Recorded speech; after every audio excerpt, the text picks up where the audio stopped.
Hello everyone, welcome to Legal Cat. Today we are going to discuss an important topic from the Hindu newspaper titled Social Justice and Lost Chance by a Prime Minister.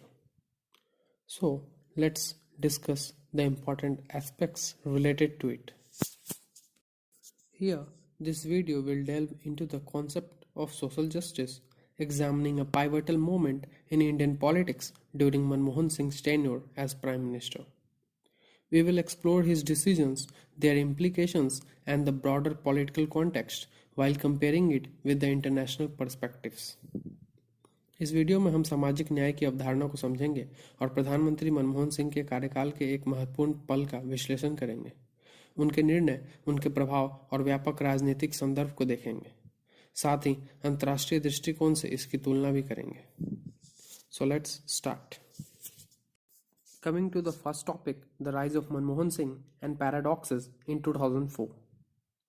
Manmohan Singh's rise as Prime Minister in 2004 was marked by two significant paradoxes.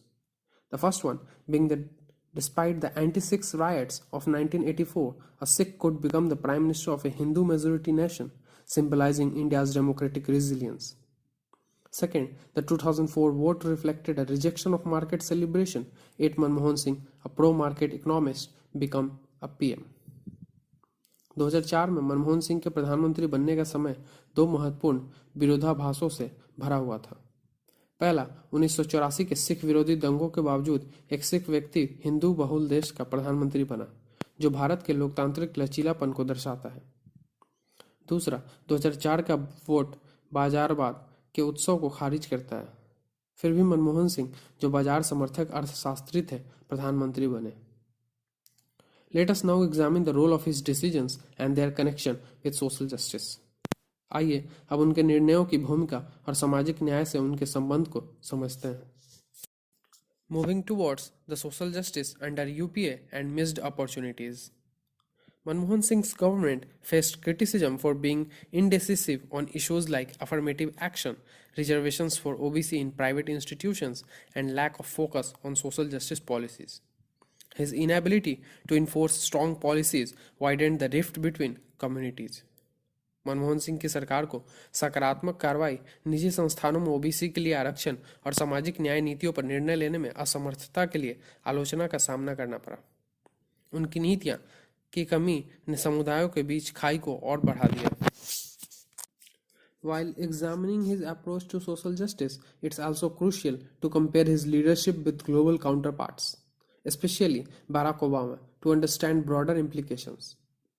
सामाजिक न्याय के प्रति उनके दृष्टिकोण की जांच करते हुए उनके नेतृत्व की तुलना वैश्विक नेताओं, विशेष रूप से बराक ओबामा से करना भी महत्वपूर्ण है।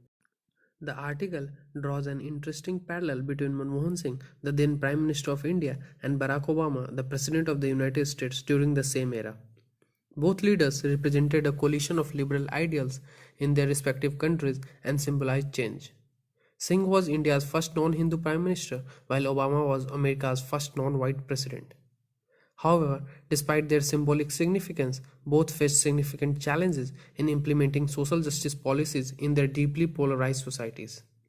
Manmohan Singh struggled to assert himself on key issues like affirmative action and reservation for OBC in private institutions. Similarly, Obama faced resistance in advancing his liberal agenda in the US. The comparison highlights how deeply rooted societal divisions coupled with indecisive leadership can limit the impact of symbolic representation. Singh's inability to act decisively on reservations and affirmative actions weakened the Congress party's hold over marginalized groups in India, just as Obama's challenges in addressing inequality affected his broader liberal agenda. The section also underscores the importance of balancing symbolic achievements with tangible actions. While both leaders were historic figures, their hesitation to make bold decisions left their respective coalitions fragmented and their social justice efforts incomplete. लेख मनमोहन सिंह, जो उस समय भारत के प्रधानमंत्री थे, और Barack Obama, जो संयुक्त राज्य अमेरिका के राष्ट्रपति थे, के बीच एक दिलचस्प समानता स्थापित करता है। दोनों नेता अपने अपने देश में उदार विचारधारा का प्रतीक थे और बदलाव के प्रतीक माने जाते थे। सिंह भारत के पहले गैर हिंदू प्रधानमंत्री थे, जबकि ओबामा अमेरिका के पहले अश्वेत राष्ट्रपति थे। लेकिन अपनी प्रतीकात्मक भूमिका के बावजूद दोनों नेताओं को अपने गहराई से विभाजित समाजों में सामाजिक न्याय की नीतियों को लागू करने में महत्वपूर्ण चुनौतियों का सामना करना पड़ा। मनमोहन सिंह आरक्षण और सकारात्मक कार्रवाई जैसे मुद्दों पर निर्णायक निर्णय लेने में असमर्थ रहे, जबकि ओबामा को अमेरिका में अपनी उदारवादी नीतियों को आगे बढ़ाने में बाधाओं का सामना करना पड़ा। यह तुलना यह दिखाती है कि कैसे गहराई से जमाए हुए सामाजिक विभाजन और अनिर्णायक नेतृत्व प्रतीकात्मक प्रतिनिधित्व के प्रभाव को सीमित कर सकते हैं। सिंह का आरक्षण और सकारात्मक कार्रवाई पर निर्णय लेने में असमर्थ रहना भारत में कांग्रेस पार्टी की स्थिति को कमजोर कर गया, जैसा कि ओबामा की समानता को संबोधित करने में कठिनाइयों ने उनकी उदारवादी नीतियों को प्रभावित किया। इस भाग में यह भी बताया गया है कि प्रतीकात्मक उपलब्धियों को ठोस कार्यों के साथ संतुलित करना कितना महत्वपूर्ण है। जबकि दोनों नेता ऐतिहासिक व्यक्तित्व थे, उनके निर्णायक कदम उठाने में हिचकिचाहट ने उनके सामाजिक न्याय के प्रयासों को अधूरा छोड़ दिया। This article draws a parallel between Manmohan Singh and Barack Obama, highlighting their shared liberal ideas and challenges in implementing inclusive policies in a polarized society. लेख मनमोहन सिंह और बराक ओबामा के बीच समानता दिखाता है, जो उनकी उदार विचारधारा और एक ध्रुवीकृत समाज में समावेशी नीतियों को लागू करने में आने वाली चुनौतियों को दर्शाता है। Now that we have compared these leadership styles, let us focus on the lessons future leaders can learn from this period, particularly in balancing growth and inclusivity. अब जब हमने इन नेतृत्व शैलियों की तुलना कर ली है, तो आइए समझते हैं कि इस समय से भविष्य के नेता क्या सबक ले सकते हैं, खासकर विकास और समावेशिता के संतुलन में।